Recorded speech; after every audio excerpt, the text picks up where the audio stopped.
Добро пожаловать на наш YouTube канал Info. И в данном видео я вам расскажу, как вставить SIM-карту в устройство POCO M7 Pro 5G.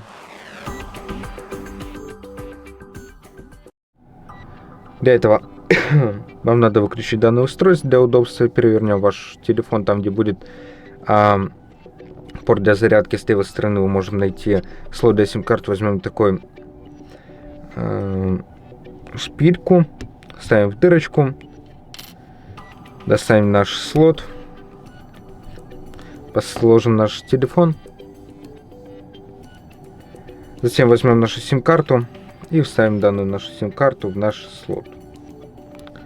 Как можно заметить, вставляется достаточно легко, и обратно вставим наш слот в наш телефон.